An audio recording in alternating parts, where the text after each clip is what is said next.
Hello everyone! I have almost 300,000 YouTube subscribers, which means that my opinion on gaming matters more than yours, but not as much as Asmongold's. It's 2025. The video game industry is being sucked into a supermassive black hole from which there might be no hope of return. Who is left to save us?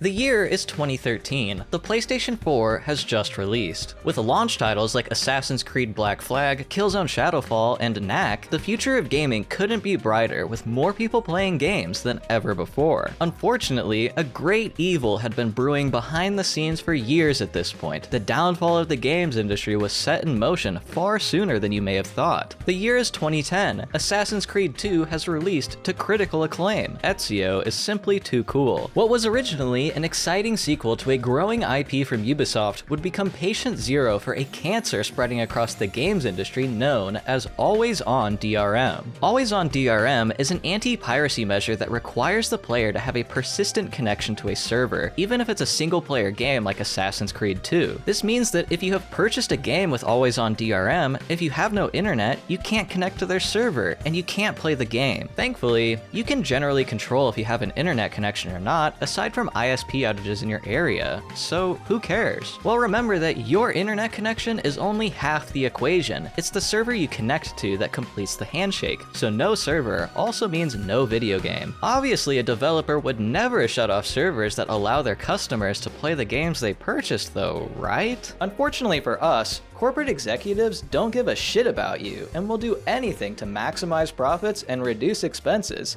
including shutting off servers that will prevent people from playing games that they paid for. It's totally legal. Because of Ubisoft's anti-consumer practices, you no longer really own the games you've paid for, which is the major difference between games before 2010 and after. This complete disrespect of the consumer is only one of many ghoulish trends that have led to the implosion of the games industry over the last decade. The world we knew no longer exists. All hope is not lost though, as thanks to a man named Ross Scott heading the initiative Stop Killing Games, a discussion is finally being started to improve consumer rights in the gaming market. So what is Stop Killing Games? How did we even get here? And would it affect the industry for better or worse? In the 2000s and earlier, fast internet access wasn't something that could be assumed of the average person. Single-player games were the meta, and multiplayer-only games were actually kind of rare. Obviously, there are tons of games with multiplayer from the 2000s, like Call of Duty, Halo, and Gears of War, but all of these also had significant single-player experiences to offer. Always-On DRM was one sign of the shift in the games industry from focusing on offline to online.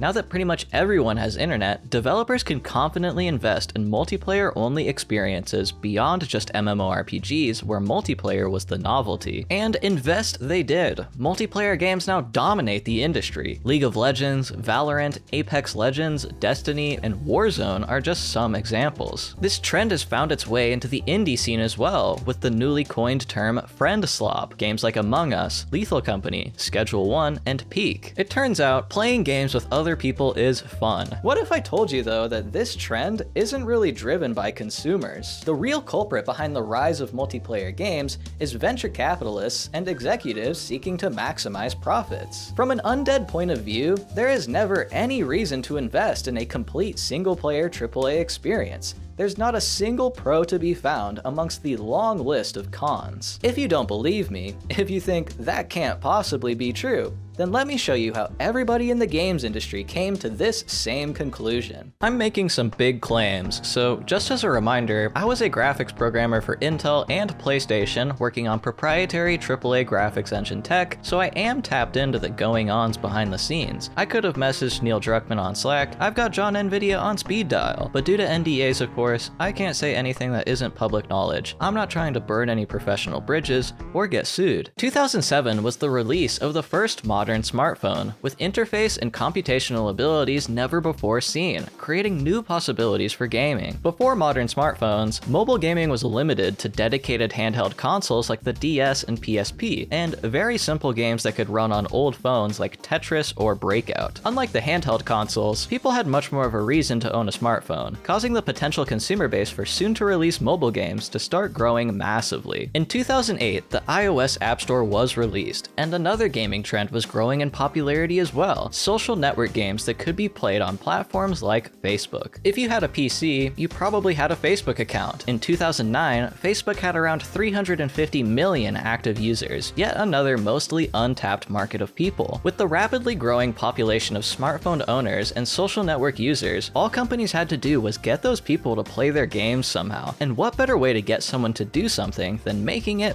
free? In 2009, Farmville released on Facebook to massive success, becoming the most popular game on the platform for years. Farmville was free to play with optional in-game transactions to speed up player progress, a business model that would become known as freemium. Obviously, Farmville wasn't the first freemium game. MapleStory from 2005 was one of the first to popularize the model, but as much as it pains me to say, Farmville mogs MapleStory. With a peak monthly active user count of 85 million, it's a reasonable assumption that Farmville was many people's first introduction to gaming. In contrast, Farmville was mostly ridiculed by gamers at the time.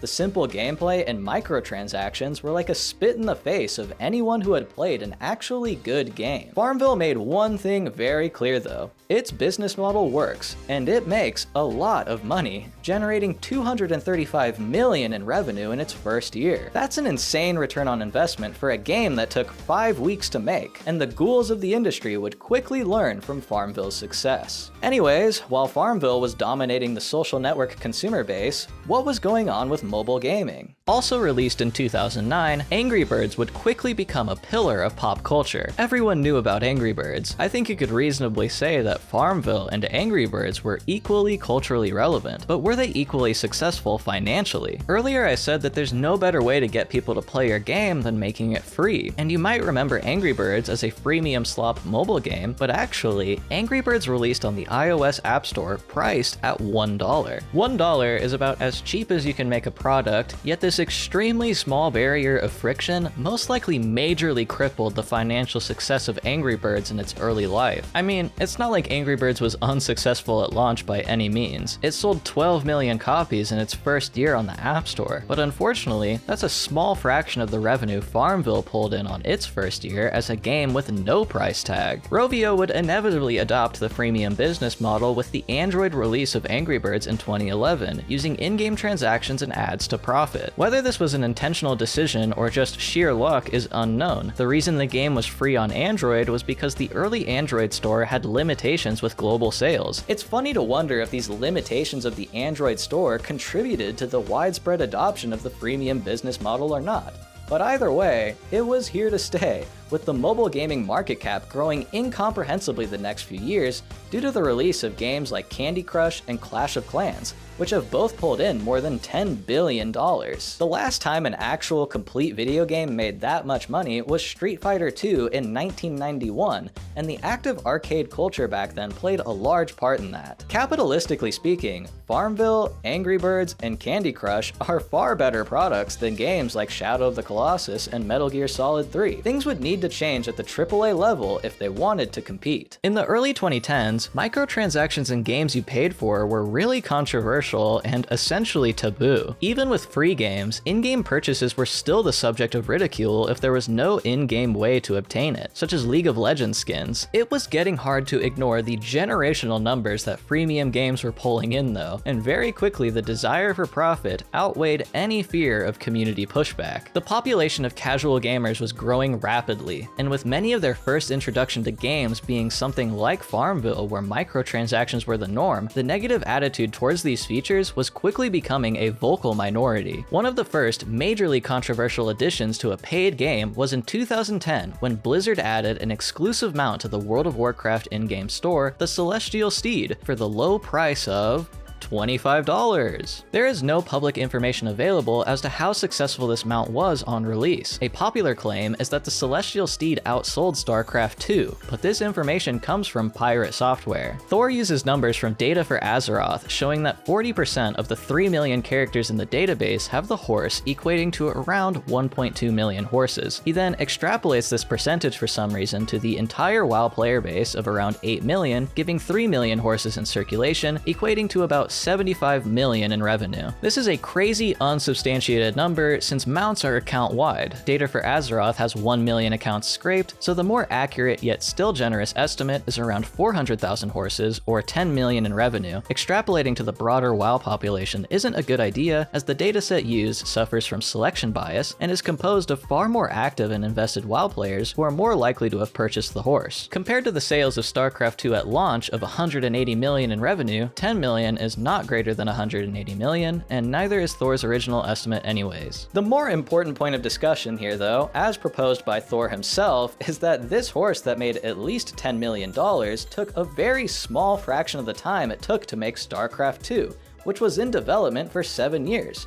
From this point of view, the horse was far more profitable. It was becoming abundantly clear that the better way to make money from games wasn't to make games, but rather add new ways to make money from players of the games that you've already made. While this controversy was blowing up in the West, a great evil was emerging on the other side of the world, one that would spell the end of the games industry as we knew it. The same year Blizzard birthed the Celestial Steed microtransaction into the world, Konami released a social network game of their own called Dragon Collection. A very simple trading card battler, players would slowly progress their collection through random loot dropped by chests obtained while playing. Players could optionally spend money to roll for more in-game items and speed up progress. Dragon Collection was an instant success. While I can't find numbers for the first year, Konami posted revenues of over $3 billion in 2012, with a large portion of that coming from the 6 million active Dragon Collection players. The core mechanics of the game would soon inspire widespread change in the Japanese industry. Games where progress is gated behind randomly generated rewards that could be paid for would become known as gacha games, short for gachapon, a kind of vending machine that dispenses random fun little toys from a given set. Unlike in the West, in-game transactions are often celebrated and desirable in the East. It's why games like Monster Hunter World and Devil May Cry 5 have a bunch of random, meaningless microtransactions. These games always have them, yet when another game with them comes out, people in the West get mad about it and say the sky is falling. In the context of gacha games though, where spending money is the progression, the sky certainly was falling. Along with the 2012 revenue report, Konami would make a statement about their plan to tone back AAA development in favor of making smaller hit titles like Dragon Collection, a terrible omen for what was to come in the next few years. Back in the West, video game profits were in the spotlight, and venture capitalist money poured into the industry with everyone hoping to get their piece of the pie. The ingredients were there. All that was left was to write the recipe. Here's what we know. Complete AAA games are very expensive to produce and also take a very long time to finish. Despite the immense financial investment, even a $1 price tag is enough friction for the average consumer to go somewhere else. Despite the immense time investment, a game or asset made in 5 weeks will make more money. If you have a successful game already, making a lot more money becomes trivially easy. Clearly the key to success is already having it, a paradox that we will return to later. Outside of game development was the ever-growing Internet of Things and rise of software as a service. Lots of problems needed solutions, and lots of companies were willing to pay big money for them. Any opportunist with a decent idea could reasonably produce a minimum viable product that solves a problem and then be bought out for millions of dollars by a big tech company. Rinse and repeat. Like a digital gold rush, startup culture worked because failing is fast and cheap. With so much room for innovation and so much imaginary currency being thrown around by tech companies, you are bound to find success eventually. This mindset of minimum investment, maximum gain then makes it obvious why these vampires turned their heads when a game made in 5 weeks earns hundreds of millions. Entrepreneurs would soon realize the same strategy utilized by startups is highly compatible with the game development cycle, just with a mildly different goal: obtaining a sizable initial player base to continually seep funds from, since that's where the real money is. A minimum viable product is just that, the minimum functionality required to be considered a product. The equivalent term in game dev land is the vertical slice, which is a demonstration of all the game's main mechanics, content pending. Vertical slices are often used as milestones in development to get more investor funding by showing how cool and epic the game is before fully committing to fleshing out the game with content. But ghoulish executives had a brilliant idea. What if the vertical slice was the final product? It's genius, really. If it takes too much time to make a complete game,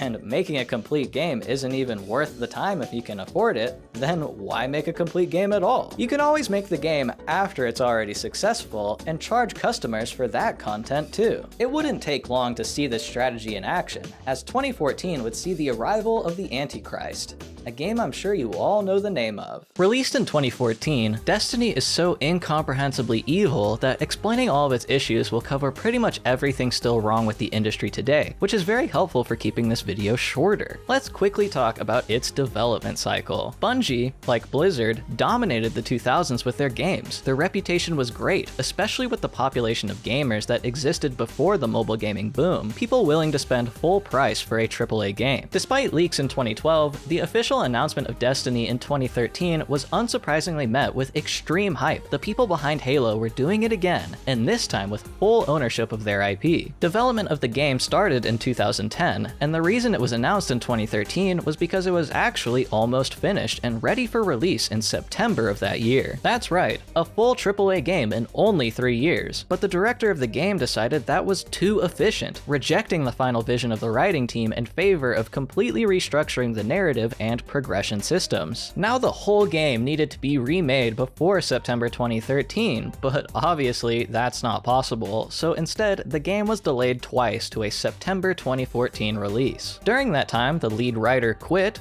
reasonably so, leaving the writing team without any direction, resulting in the game's story essentially being written without writers per one of the developers of the game. Bungie also fired their lead composer and audio director over workplace drama, the guy who made the Halo soundtrack. He would inevitably win a civil suit over the improper dismissal. The incredibly short time of 1 year to remake a game resulted in a lot of previously finished content being cut, content that would inevitably be released later in paid DLC. Despite this dumpster fire, Bungie's reputation would be their saving grace as Destiny released to massive success, becoming the biggest new franchise launch of all time. But players would quickly realize something very important.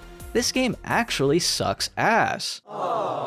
Electronic Gaming Monthly said, with a lifeless world, a hazily plotted, repetitive campaign, and an endgame that quickly resorts to a slow grind for marginally better loot, Destiny fails to deliver on the promise of its concept. These are surprisingly harsh words from gaming critics, so why didn't consumers know any better before buying a copy? In what is probably one of the most manipulative acts I've ever seen from a once beloved game studio, Bungie put out an article shortly before release with an inspirational sob story about the hardship of completing the game and the amazing people they lost along the way, like the lead composer who did all the work to complete the game's OST, then got fired illegally. At the end of the article, they said that they were not allowing critics to review the game until after release. Bungie says, after thousands of internal playtests, an internal alpha, and a public beta, we've also learned that Destiny isn't Destiny without the most crucial component to our living social world: you.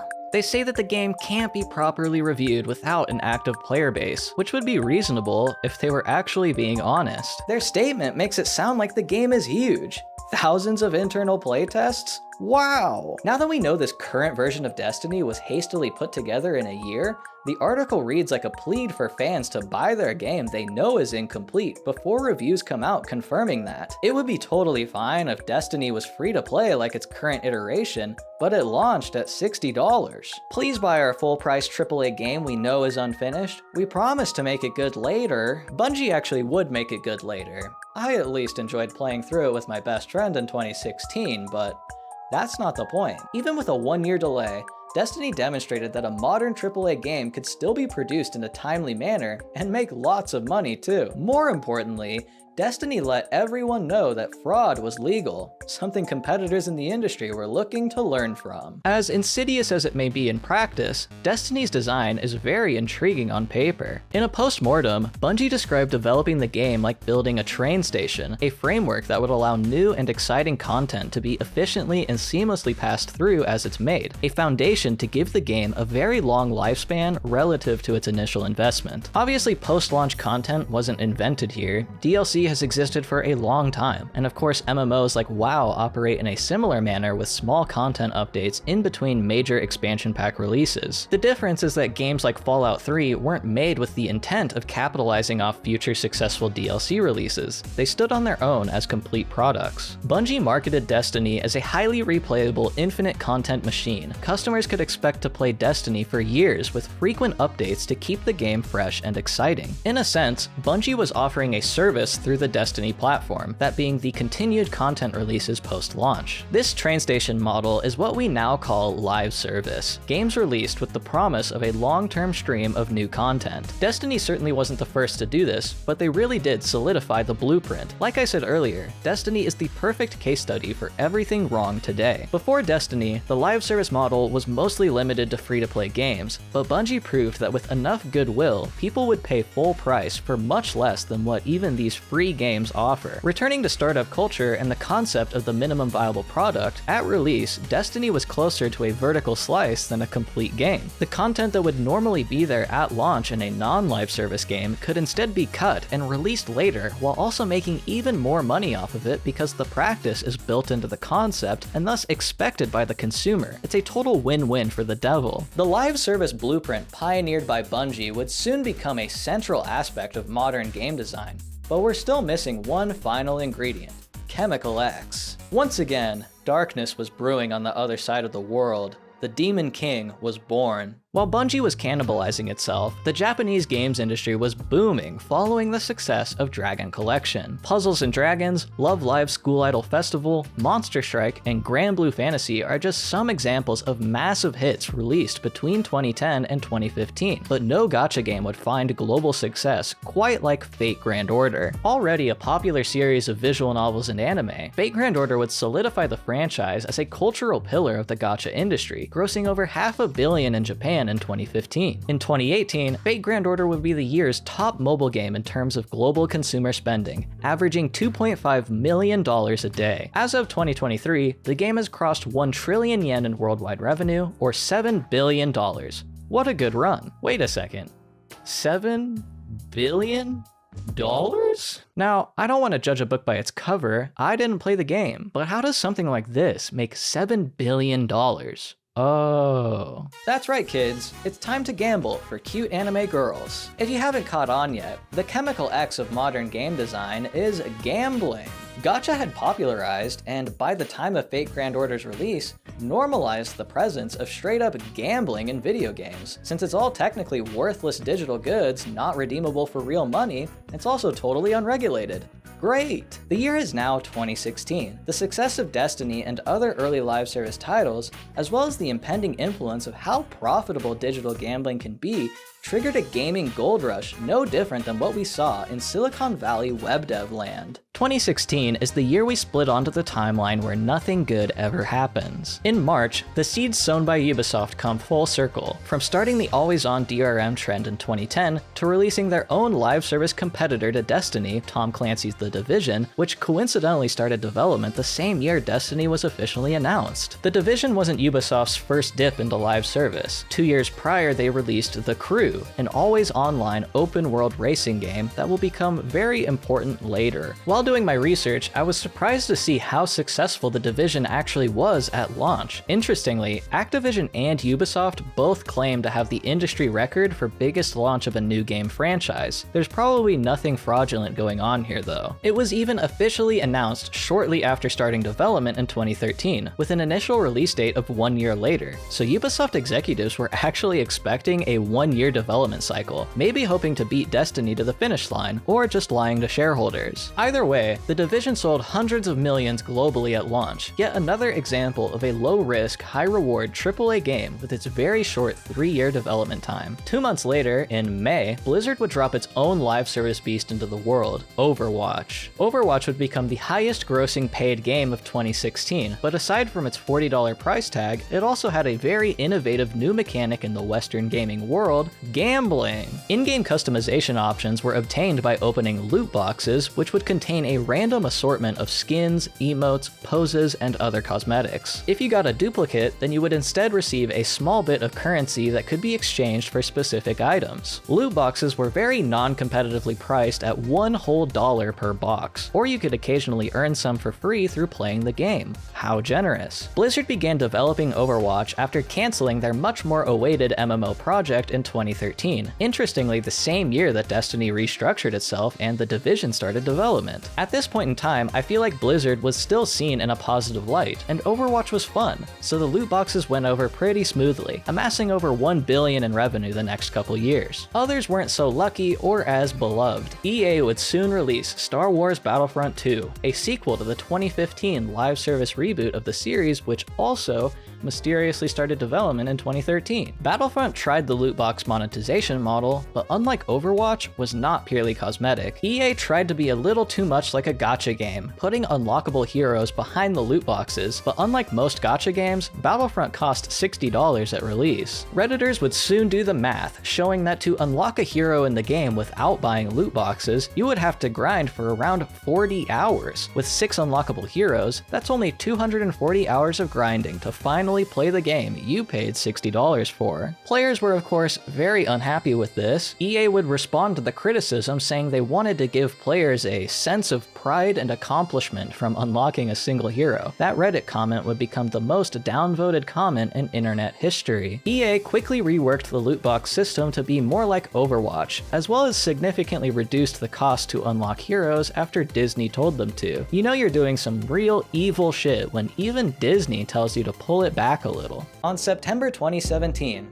upon Earth was planted an irrevocable poison, a soul-devouring demon. Originally announced in 2011 following the release of Gears of War 3, Fortnite was to be a sillier departure from the edgy games previously released by Epic. Conceptualized as a blend of survival crafting games like Minecraft and Terraria with shooter games that they had experience making already, creatives at Epic were very excited about the project. 1 year later, everything would come tumbling down as Epic Games saw massive corporate restructuring following an investment from Chinese multimedia conglomerate Tencent. Suddenly, leadership decided that Fortnite needed to focus on player-based longevity. Tencent was ahead of the curve and already found major success publishing games as a service in China. Epic was looking to get their piece of the live service pie with Tencent's guidance. By 2013, the team in charge of Fortnite had done a full ship of Theseus, and executive leadership was all in on the idea of Fortnite being Epic's premier live service game. Fortnite would inevitably turn into a survival co-op tower defense game where you would build up defenses against waves of creatures, entering early access in July 2017 with mediocre sales and reviews. A couple months prior, a new gaming trend entered the scene with the massive success of PlayerUnknown's Battlegrounds, a live service battle royale game. Priced at $30 with loot box cosmetics just like Overwatch, PUBG would inevitably make $13 billion worldwide with the help of Tencent publishing the game in China. PUBG's success was mainly due to people never having really played a battle royale game before. The game itself was rather shoddily made due to being developed in only 1 year, but the novel concept was enough for players to look past the imperfections. The flaws of the game showed Epic that there was an opening for a more highly produced battle royale game in the market, and the game they've had in development hell for years just so happened to be the perfect base for a battle royale modification. 2 months later, Fortnite Battle Royale was released, free for anyone to play, unlike their now unloved survival tower defense game. Fortnite saved the world? More like Fortnite ruined the entire gaming industry. The success of Fortnite in 2017 would induce a great ice age. Meaningful innovation on the consumer side of things would come to a complete halt. Culture would freeze as every mildly popular intellectual property would be assimilated into Fortnite or become Fortnite. It was a total Epic Games culture war victory. Fortnite generated over $9 billion in its first 2 years. Financial success that, when combined with the technically 2 months long development cycle of the game, would one-shot the brains of executives looking to emulate Fortnite's once-in-a-million-years success. Soon, if the game a studio was working on wasn't eternally monetizable like Fortnite, shareholders wanted nothing to do with it.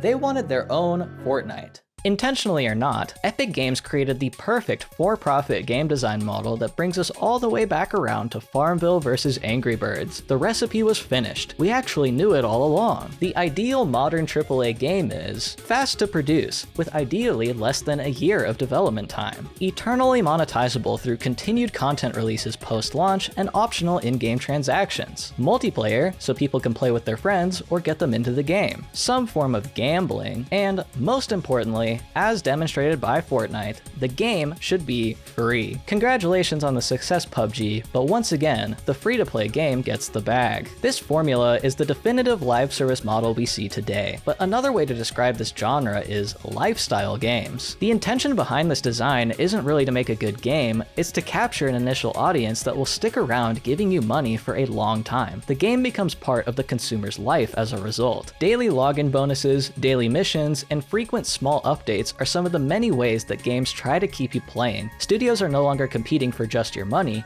but also your time, because the money only flows if you keep playing. Epic Games wasn't done innovating yet though, as Fortnite would popularize yet another microtransaction trend of the past decade, the Battle Pass. What is probably the most genius invention of the modern gaming era, the Battle Pass siphons both money and time from your players that could be spent on other games. Purchasing a Battle Pass doesn't give you much of anything, it just unlocks the ability to earn something when you spend more time playing the game. It's kind of really evil if you think about it. So why exactly is this model so effective? Well, to be honest, it's not really, but if you're already massively successful and incomprehensibly rich, there's no reason to ever make any other kind of game. The post-launch content release model enables the fast production time because you're now selling an intentionally incomplete product. The multiplayer focus also heavily simplifies a game's scope because a full single-player experience often requires much more content than just a couple maps for a game like Overwatch, and the business model enables any successful game made with this formula to make incomprehensibly more income than anything else. For minimum investment, you get maximum possible gains, greater than that of any normal complete AAA game experience. You'd think the coworker game Expedition 33 would be pulling big numbers, but not by these standards. Even GTA 5 kneels to the free-to-play live service model, with lifetime revenue of around $9 billion, and it only really reached that number because of Rockstar's conversion of base GTA 5 into a live service game with the release of GTA 5 Online in, wait a second, 2013. So much money had flooded into the games industry by now that it literally just didn't matter anymore. It was effectively an infinite resource at the level these studios operate, but unfortunately, capitalism isn't an engine that optimizes for creativity and interesting human expression. It's an engine for unlimited growth. After you've made a lot of money, it's time to make even more. And with risks so low and returns so high, I'm ready to put my life savings on red. Welcome to my casino, Ace Rollers. Since it's your first time, I'll be giving you a little boost to your finances to gamble with. Here's $1 billion.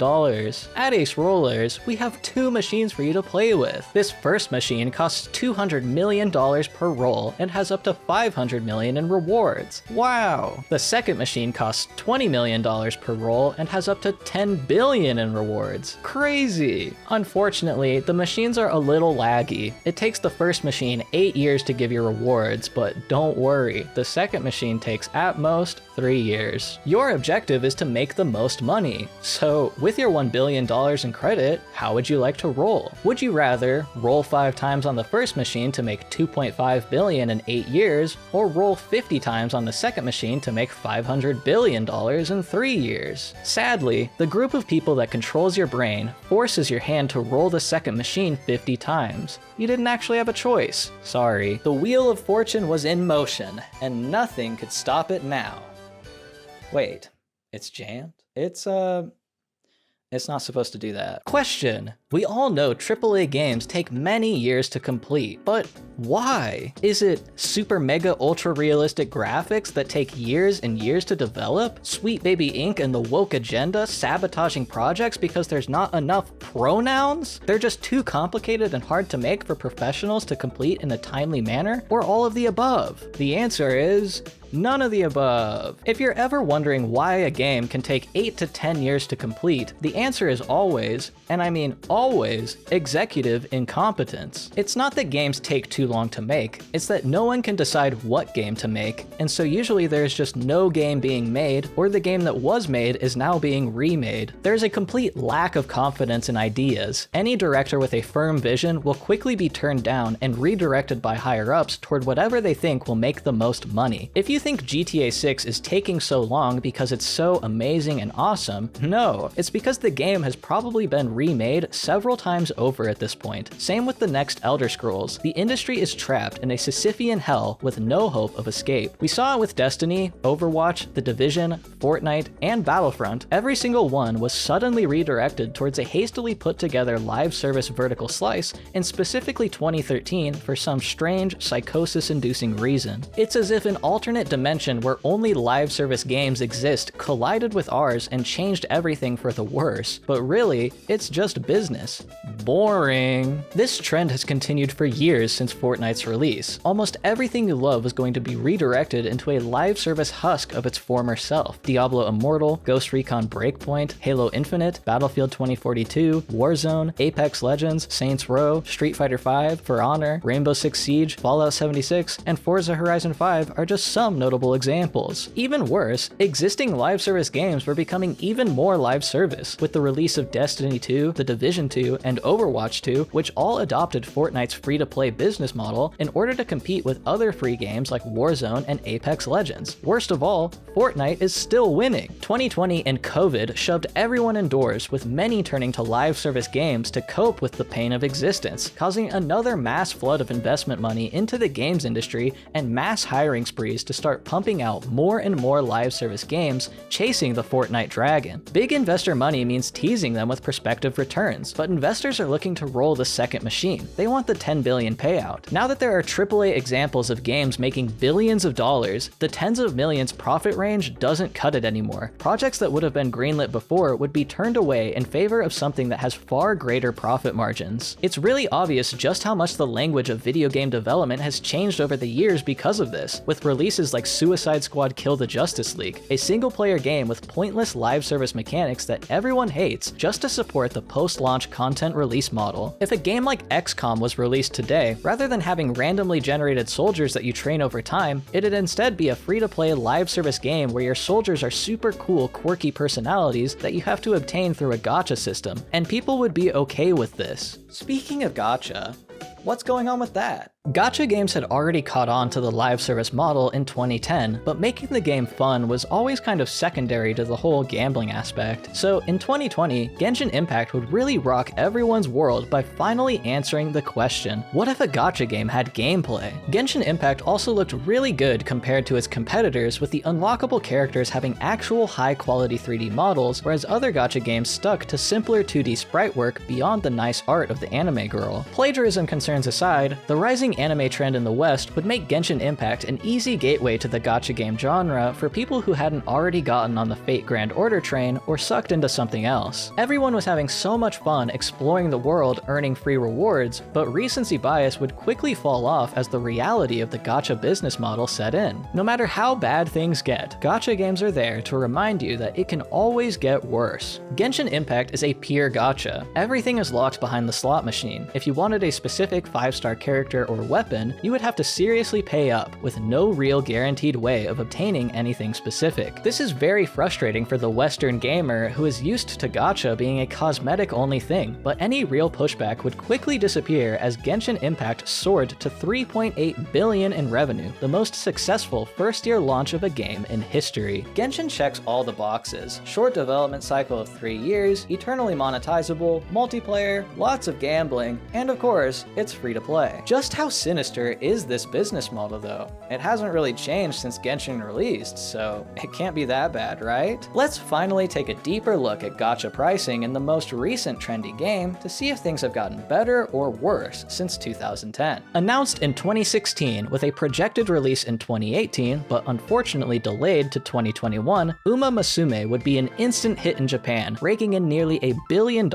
putting it in the top 10 highest grossing mobile games of the year. Uma Musume's market would stay mostly confined to Japan, and Cygames wasn't in any rush to pursue a global audience yet, despite other gacha games like Genshin Impact and Arknights rapidly claiming global market share. That is, until a few weeks ago. On June 26, 2025, Uma Musume celebrated its official worldwide launch. If you're on social media or watch streamers, you've probably already heard about the funny horse girl racing game by now, which for many people, it was very funny at first, but they quickly realized that this may be the best gacha game ever made. played. While Genshin Impact answered the gameplay question, Uma Musume finally figured out something far more important. What if a gacha game was actually fun? Gameplay is separated into two stages. First is the career stage where you pick a horse girl you want to train, then, like a roguelike game, you play through a 3-year training period to create the strongest horse girl you can. At the end of the run, your horse girl becomes available for use in PvP. The career stage is a resource management puzzle. You must balance your Uma's mood and energy with training sessions and races to maximize stats and learned skills, supplemented by random slice-of-life events to keep each run unique and interesting, with dialogue options like choosing which eating disorder to give your horse girl. The PvE to PvP filter is genius, as it requires you to be good at many different things. Meeting your Uma's PvE career goals while shaping them to be a powerful PvP unit are goals that often conflict with each other, leading to new and fun problems to solve beyond the initially daunting goal of winning the career. Because of this, Uma Musume is similar to games like TFT and other card games where they are simple enough for anyone to understand and have fun playing, but deceptively complex enough to capture more serious competitive players, because whether you like it or not,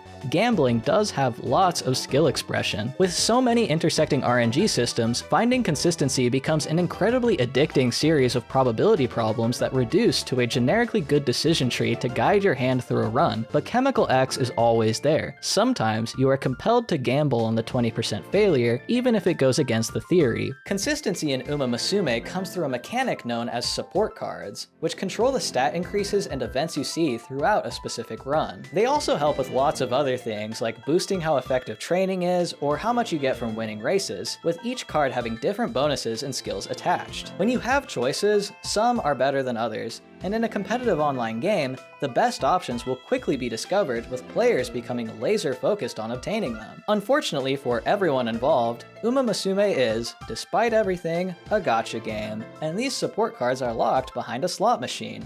But how much can one card cost? $400? Don't be ridiculous. Remember Dragon Collection and how it kind of started this whole slot machine thing? How much was Konami actually charging for each spin of the wheel? We know Overwatch charges $1 per loot box, so do you think it's better or worse than Overwatch, one of the greediest Western games in history? Dragon Collection was released on the Gree social media platform, so in-game transactions were made with Gree coins that were obtained with real-world currency. It took me hours of research to find any information on the pricing of Dragon Collection, but I did eventually find a number. It was 220 Gree coins per roll, and with 100 coins equating to $1.30, that means each roll costs about $2.85. Adjusted for inflation since 2010 equals $4.20 per spin. Each roll gave you one card, so compared to the 4 items you would get in an Overwatch loot box, it's definitely a lot worse, and the probabilities of rarer card drops are most likely lost to time, if they were ever public in the first place, so there's no way of knowing just how evil Dragon Collection really was. Now we know that the first big gacha game established one spin of the gacha machine to be about $4. Do you think Uma Musume will be better or worse? Gacha games would inevitably adopt a draw 1 or draw 10 model, with the draw 10 option obviously costing more, but guaranteeing at least one of a certain type of rarity, like one super rare per 10, to incentivize people to spend more to roll 10 instead of just rolling once or twice. Some games will even make the draw 10 option a little bit cheaper than if you were to do 10 individual single pulls, but Uma Musume prices one pull at 150 carats and a 10 pull at 1500 carats, so no special deal here. Navigating to the store, we see that $1 gives us 60 carats, 150 over 60 is 2.5, so one roll is $2.50, one 10 pull is $25, but Cygames generously offers a 1500 carat package for $21, a special deal for someone willing to spend money, but no special deal for the humble, patient, free-to-play player saving up for a 10 pull through in-game means. Okay, $21 per 10 random support cards with a guaranteed super rare. That's not so bad. It's cheaper than Dragon Collection was, but unfortunately, the card we want is a super rare. Oh no! Cygames is kind enough to let us know the drop rates of cards. The one we want, Kitasan Black, has a 0.5% drop rate per roll, which means 100 rolls has a 40% chance for a Kitasan. Those are pretty good odds. 10 times 21 is $210, so we very quickly reached the point where we could have purchased 3 complete modern AAA games games, but the Uma Musume community has convinced me that this card will be the most powerful thing in the world, and if I don't have it, I can kiss any chance of being competitive goodbye. So I swipe my credit card I opened specifically for gacha game debt, roll 100 times, and I don't hit. A modern gaming tragedy. But don't worry! Sandgem is a benevolent deity and offers what's known as a pity system. After you roll enough times, the card is guaranteed, specifically after 200 rolls. That just means another 10 pulls. That's nothing. I've already spent so much anyways, so I swipe another $210 and I don't hit. But thanks to the pity system, I finally obtained my incredibly amazing and powerful Kitasan Black for the low price of $420. Wow, it really did cost $400. Unfortunately, it gets much worse, because in Uma Musume, the support cards don't stop at just one copy. No, you need multiple copies to uncap their level to get to the actually good support bonuses, and Kitasan Black here needs at least 4 copies to unlock its true power. For almost $1,700, you too can have an almost fully maxed out Kitasan Black, with the max limit break costing a measly $2,100 in the worst case scenario. Now, admittedly, the chance of rolling 1,000 times for 5 pity Kitasans because you didn't hit even one is very unlikely, a 0.7% chance. But that's still more likely to happen than you getting one Kitasan in one roll. Let me repeat that. It's technically more likely for you to go 1,000 rolls without hitting than get what you want first try. This could only be described as statistically perverse. Something I touched on in my video about the downsides of procedural generation is that once your audience grows to a certain size, probability edge cases become much more of a problem. Uma Musume has 10 to 15 million players worldwide. 0.7% of 10 million means 70,000 people that would be this unlucky. Well, not unlucky for Sandgem. They would be very happy to take your $2,000. Hence why this outcome is twice as likely to happen as you getting all 5 copies within one pity, which is still $400. What a deal. You might be thinking, but Acerola, the game is free. No one is forcing you to spend money on the game. Sandgem offers in-game ways to earn rolls, so just do that. Okay, I will do that.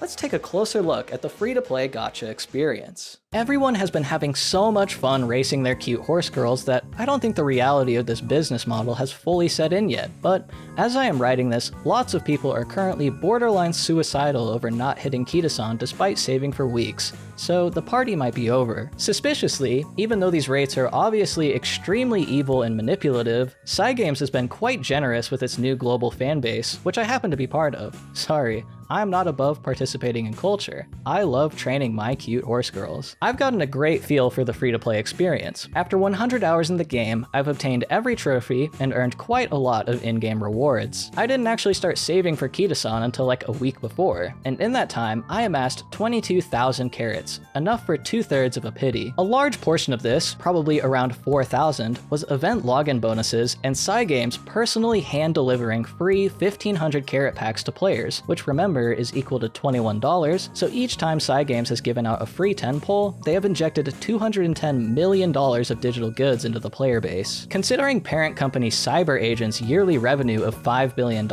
and also the fact that these are not real items and digital goods are technically worthless with purely imagined scarcity, I don't think the free 10 pulls are actually that generous, guys. Anyways, the other 18,000 carats I earned were through actual in-game means thanks to achievement and trophy rewards, which are now depleted forever. I can never earn those 18,000 carats again. Sad. My only hope of earning more free carats is through long-term achievements, daily missions, daily login bonuses, and Sandgem's generous handouts, which I don't expect to continue for very long. No biggie, I'm sure the dailies will provide more than enough. 4 of the 7 rotating daily login bonuses are free carats, earning you 110 carats each week from just logging in. For completing all the daily missions, you get another 30 carats times 7 days is 210, for a total of 330 free carats per week. If we wanted to save for a 10 pull from just daily time investment, it would take about 5 weeks or more than a month.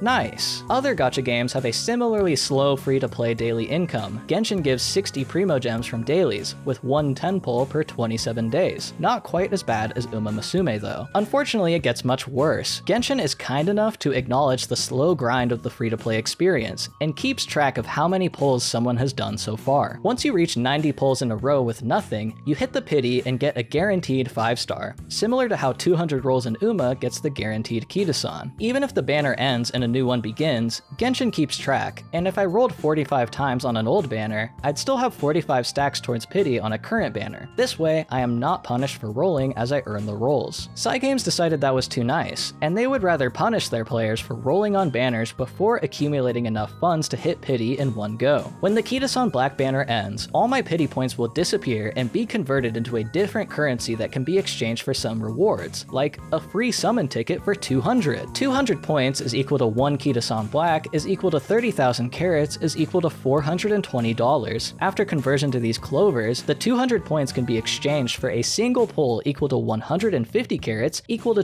$2.50, a 99% decrease in value. Anyone who makes the foolish mistake of rolling on a banner without 30,000 carats is essentially lighting their money on fire, as all of the potential value is evaporated once the banner ends, and banners don't stick around for very long. While Genshin Impact players can comfortably roll as they please, approaching the pity regardless of the banner, Uma Musume makes you choose between gambling it all, swiping your credit card to bridge the gap to 30k, or waiting the absurdly long 50 weeks of daily rewards to accumulate enough for pity. Making me wait nearly a year for a picture of an anime girl that's 1/5 a complete game item should be considered a violation of my human rights. Yet this is just completely normal practice in the industry now. Obviously, new updates and events will come with mild rewards that will boost you by a couple hundred carats or so, but in the grand scheme, whether it's 40 weeks or 50 weeks, that's still multiple years before you have a meaningfully powerful piece of content in your collection. No one's going to wait a year. Gambling is too fun, so Sandgem has managed to implement a pity system that effectively doesn't apply to its free-to-play players, and encourages whales to spend more through the sunk cost fallacy and impending 99% devaluation of your current investment. This section on gacha was supposed to be way shorter, but after grinding 100 hours for this horse girl card and doing all the stats, I had a lot of stuff to say, I guess. Feel free to follow me if you want to borrow it or whatever. Despite it all, the game is really fun.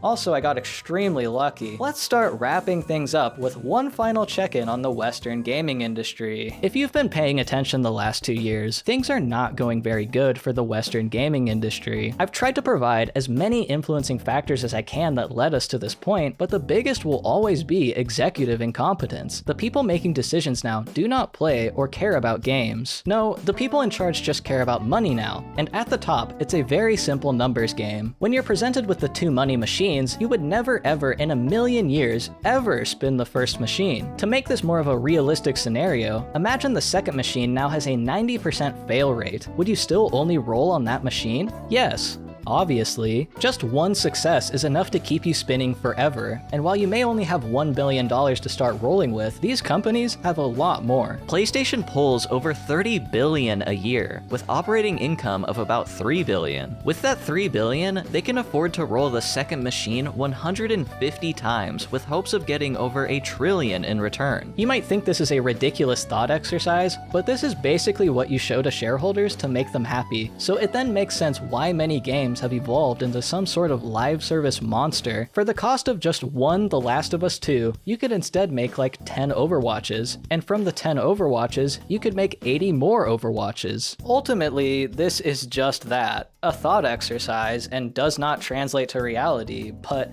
game dev executives would try anyways. 2020 saw so much money come into the games industry that the growth and hiring sprees lasted for years. I myself was one of the last people to be lucky enough to benefit, since I was hired at PlayStation in the middle of 2022. It only took a couple of months to become completely jaded. The industry I dreamed of working in as a kid had become a terribly inefficient assembly line for games that could last forever, but only a successful game lasts forever. year, and investors want guaranteed success, which requires a trend to launch off of. The pattern has been obvious the whole time. Destiny restructured to occupy the live service hole in the West, Overwatch restructured to punish Valve's neglect of TF2, The Division restructured to compete with Destiny, Fortnite very quickly pivoted to spring off of the Battle Royale trend, and now everyone wants Fortnite's turnaround time. Fortnite had the privilege of a base game that was already in development for 6 years, which most studios don't have, so when executives expect a trend to be exploited in a year from scratch, it's not going to happen. Studio projects then get stuck in this development limbo where too much time has passed since the trend started, and now executives want something else, as demonstrated by Fortnite's 6 years spent remaking the game over and over until the time was right. Despite all of this investment into the industry and the massive growth as a result, no one has come close to dethroning Fortnite. The only one to succeed might be Mortdog with Teamfight Tactics, and what do you know? The story is the exact same as Fortnite's, taking advantage of the auto-battler trend started by a clunky, low production value Dota 2 mod. Also, $500 cosmetics due to a gacha system somehow worse than Uma Musume's. Cool. We are now 5 years into the cultural freeze of the 2020s, and investors are not happy. No one has gotten them their tens of billions. How disappointing. I put all this money into the machine just for it to get jammed. What a waste of my time. I'm taking my money and going to gamble at the casino across the street. Well, well, well. If it isn't the consequences of my own actions. Oh wait, not consequences for me. Consequences for all these people I hired that are now out of a job because I wanted a higher salary despite already being immensely rich. I hate artists. Even though I was hired in 2022, the downsizing in the industry had already begun, with at least 8,500 people losing their jobs. It would get much worse in 2023, with at least 10,500 people losing their jobs. Then it would get even worse in 2024, with at least 14,600 people losing their jobs. The trend has only continued into 2025, with at least 4,000 confirmed layoffs so far. That's nearly 40,000 confirmed layoffs throughout the games industry. And with many of these people being industry veterans, this has terrible implications for the hiring prospects of juniors entering the seemingly booming market, as now entry-level jobs are getting senior-level applicants. With no one hiring, experienced developers are forced into either indie development or another industry entirely. I know people who have been out of a job for years now. Obviously you, the viewer, probably do not care about game dev jobs if you aren't yourself a game developer, or maybe you think I'm just mad that I can't get a job, but like, I promise graphics programmers are the least impacted by all of this. I just don't want to contribute to this awful industry. I would rather go back to serving tables. Less workers in the industry means less games being made or maintained or worked on, which means widespread cancellation of games, including the game I worked on, closing of beloved studios, and the shutting down of already existing games. We've spent a lot of time talking about the great successes of the video game industry, but what about its greatest failures?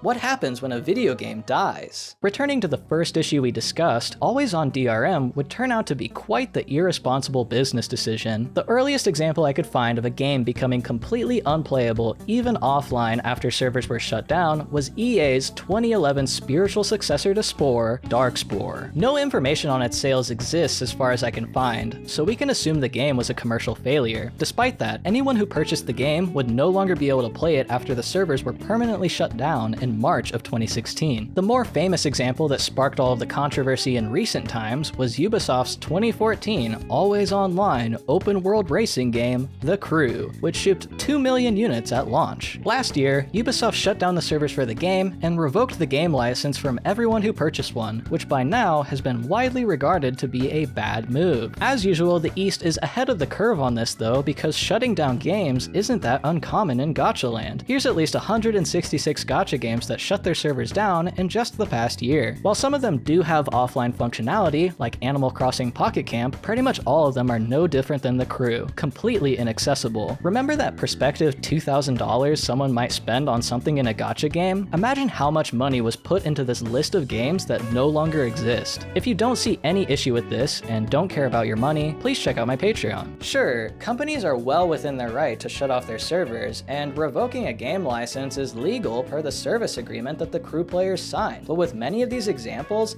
the servers were shut off with pretty much no prior notice. How am I as a consumer able to make an informed purchase when these games can disappear at any time? Did someone buying the crew in 2023 realize that they wouldn't be able to play the game a year later? What if I dropped a rack on gacha rolls for a new game I'm playing and its service is shut off suddenly a week later? This sounds ridiculous, but it's literally happened. Before Darkspore's servers were shut off, EA relisted the game on Steam, telling people they would continue supporting it, which was an obvious lie. They clearly know what they're doing and do not care about the consumer. At this point, I've had enough. I'm sick of publishers shoving out live service games in hopes of making a quick buck and then shutting them off the moment they don't feel like running it anymore. Even though everything ends eventually, developers do not plan for it, and the consumer has no idea what to expect. I think it's time we tell these publishers to stop killing games. Stop Killing Games is a European citizens' initiative to end the practice of publishers destroying video games by requiring them to implement an end-of-service plan to make their games playable with no further support from the company. That's it. That's the initiative. If you've heard something else, you were misinformed. I'm sorry. What seems like a fairly reasonable ask has a lot of people going to bat for the billion-dollar companies, which just goes to show how normalized all of these practices have become over the years and how whipped the average consumer is. Some people think that this would negatively impact the indie scene, but it isn't your small neighborhood indie developer producing these always-online slot machines. It's the companies that can afford to make them 1,000 times over, fail every time, and still be able to do more. Some people think that this would kill existing live service games, requiring developers to completely remake them. But the initiative isn't retroactive. Don't worry, you can still lose all of your Genshin Impact characters forever someday. Some people think this wouldn't be feasible for games like MMOs, but World of Warcraft private servers did just fine keeping old versions of the game alive while retail overwrote everything everyone loved. Some people think this would only benefit Europeans, but regulation in one large section of the globe is often enough to get companies to make changes globally, such as Australia requiring Steam to offer refunds, resulting in refunds being offered worldwide. Some people think that regulations are always a bad thing because the government is bad. Without a couple existing regulations, the stuff I covered in this video would be much worse. For instance, gacha games only tell you the drop rates of specific items because China requires it by law. Without that, gacha games would be happy to hide that information from you. Even pity systems only exist because of threats of regulation in 2015 when a Granblue Fantasy player spent $6,000 in one stream trying to get a specific character, leading people to believe that the drop rates shown by Sandgem weren't as advertised, which is a legitimate concern. There's no way to know how rigged things are when RNG is in control and a private server is making all the decisions. After this, gacha game developers were kind enough to self-regulate and add pity systems to please their player bases, but even Fate Grand Order didn't implement a pity system until 2022. That's only 3 years ago. Without a pity system, FGO players had to spend absurd amounts of money to get their favorite characters, with one player claiming to have spent at least $70,000 by 2018. Because there's no strict regulations regarding pity, we now have Sandgem inventing pity systems that do as little for the consumer as possible, even though they're the ones that started the controversy to begin with. Lastly, some people think the initiative is pointless because why would companies do bad things? In just the last month or so, Stop Killing Games has skyrocketed in popularity, amassing 1.4 million in signatures. This isn't some pointless change.org petition, by the way. In the EU, if something gets enough signatures, a legitimate discussion around it has to be started at the legislative level. With the number of signatures, and the Vice President of European Parliament posting on Instagram that he stands with gamers, I think we finally have something to celebrate. By the time I started writing this script, Ross Scott's victory was already assured, so my goal hasn't been to get more signatures. No, I've been trying to provide a greater context to the uncontrollable evil invading the games industry, to show you that these billion-dollar companies think you are stupid, that you are statistically illiterate, that you will believe whatever they say. The mass layoffs communicates that the games industry isn't doing well, that operating costs are growing too high for these companies, and they just have to close all these studios down. They don't have any choice. They're going bankrupt. But wait, is the market even crashing? Are profits actually down? Are these game servers too expensive to keep running? Did these people really need to lose their jobs? In 2023, Tim Sweeney, CEO of Epic Games, creator of the game that has made over $42 billion, would put out a statement announcing 16% of their workforce was being let go, around 830 people. Sweeney claims that for a long time now, the company has been spending way more than they earn, and in the pursuit of growing Epic Games into a monopoly, it couldn't be done without ruining the livelihoods of hundreds of his now former employees. But don't worry, he feels really bad about it. He clarifies that they didn't cut any core businesses like Fortnite or Rocket League or Fall Guys, so you can rest easy that your favorite games are still a priority. Except later it would be revealed that a majority of the studio behind Fall Guys was let go, so that was a lie. Mediatonic was originally an indie studio that found massive success when they released Fall Guys in 2020. Epic Games acquired the company in 2021, then 2 years later fired nearly all of the employees. But don't worry, Tim Sweeney feels really bad about it. Lastly, Sweeney states that for a while now, Epic folks have been trying to reduce costs by moving to net zero hiring, but despite best efforts, layoffs were the only way to avoid imminent bankruptcy. It's a little funny to say out loud that your company has been actively avoiding hiring new people when you have over 600 openings on your careers page, but I guess there must not be enough people around to fill these positions. Let's believe Tim Sweeney for now though. Epic Games really is losing too much money to survive. 1 year later in an interview, Sweeney would proudly announce that Epic Games was almost breaking even, going from -$1 billion a year to almost positive. The deficit comes from shortly before Unreal Fest 2023, which was 1 week after the layoffs were announced, where Tim Sweeney said it was the only way to get to this almost positive number. 1 billion divided by 830 laid off people means the average compensation per person would have to be $1.2 million. Jeez, no wonder they were losing so much money. In the layoff announcement, Sweeney tells us that it was really just the chaff that they were letting go. Worthless, pointless positions like social media managers, scrum masters, and artists. I don't really think Epic would be paying artists $1 million a year, and Glassdoor agrees with anonymous salary reports of around $60K. $60K is a lot less than $1.2 million.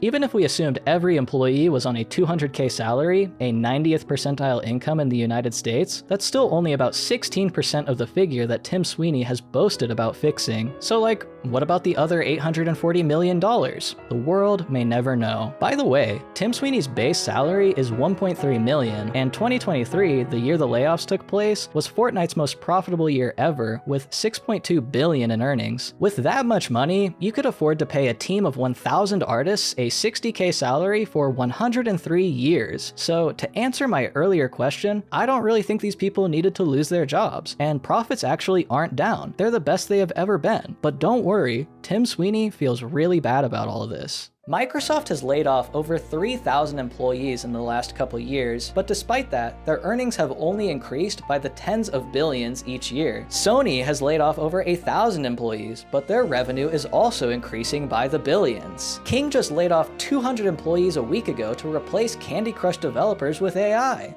Awesome.